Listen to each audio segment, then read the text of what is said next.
Oke, baik. Assalamualaikum warahmatullahi wabarakatuh. Perkenalkan, nama saya Zulkifli dengan NIM 02234. Saya dari kelas Informatika C. Saya dari kelas Informatika C dan Universitas Sulawesi Barat.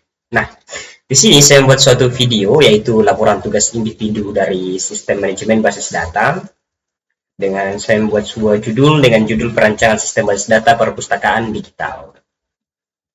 Pertama, di sini saya membuat nama sistem basis data. Tentunya kita bisa lihat apa nama dari sistem basis data. Nama basis data yang dibuat adalah DB Perpustakaan Digital. Nah, sistem ini dirancang untuk mendigitalisasi proses pengolahan data anggota dan peminjaman buku pada setiap perpustakaan. Di sini saya membuat dengan create database DB Perpustakaan Digital. Dan saya mengaktifkan database itu menggunakan use. Nah, ini dia, use. Kemudian tabel anggota menyimpan identitas anggota seperti nama dan alamat. Tabel peminjaman mencatat peminjaman buku oleh anggota dan berelasi dengan tabel anggota lainnya. Sini. Di sini saya dijelaskan tadi bahwasanya tabel anggota menyimpan identitas anggota seperti nama dan alamat. Nah, ini. Saya membuat tabel anggota yang menyimpan nama dan alamat dari serta nomor HP dari setiap anggota itu sendiri. Tentunya saya menggunakan ID anggota sebagai primary key atau ID atau angka khusus ya, kalau nomor-nomor khusus lah sebagai tanda penanda gitu. Kemudian ada create tabel peminjaman. Nah, kemudian nomor 3 itu normalisasi, proses normalisasi. Normalisasi dilakukan hingga 3NF atau judul buku dipisahkan ke tabel detail peminjaman agar tidak tertunda. Peminjaman DON menyimpan data pokok peminjam. Nah, di sini saya membuat tabel peminjaman 2NF, ID peminjaman integer primary key. Saya membuat ID peminjaman sebagai bentuk primary key-nya. Kemudian ada ID anggota, saya menggunakan tipe data integer, tanggal peminjaman, date. Tentunya ini adalah data, maksudnya date adalah tanggalnya. Saya menggunakan tipe data date. Ini tipe data date digunakan sebagai tanggal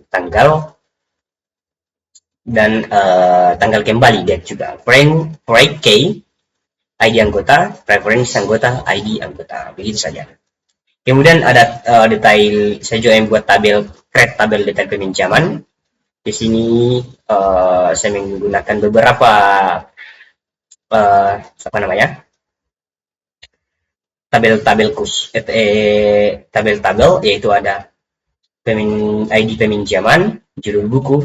Saya menggunakan judul buku ada varchar, batas karakternya itulah 255.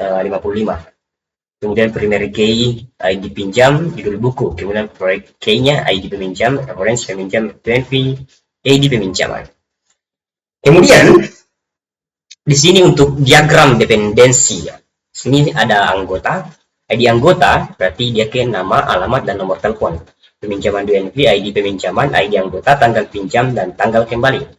Detail pinjam, ID pinjam, judul buku, relasi banyak buku dalam satu pinjam.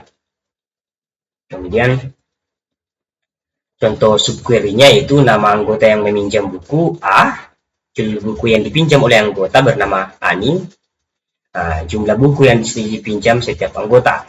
Sini adalah slash nama from where ID anggota in slash ID anggota from peminjaman doing ID where ID peminjam in slash ID peminjam from data pinjam where ID buku A.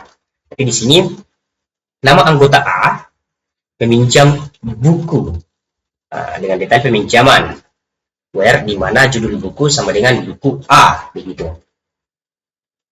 Nah, sini banyak penjelasan di sini ya. Kemudian kita lanjut ke nomor 6 itu manajemen user dan role. Di sini tentunya kita bisa lihat adalah role dibuat untuk admin, petugas, dan anggota, sedangkan user dibuat dan dikaitkan ke role, grant, dan revoke digunakan untuk memberikan atau mencabut hak akses itu sendiri.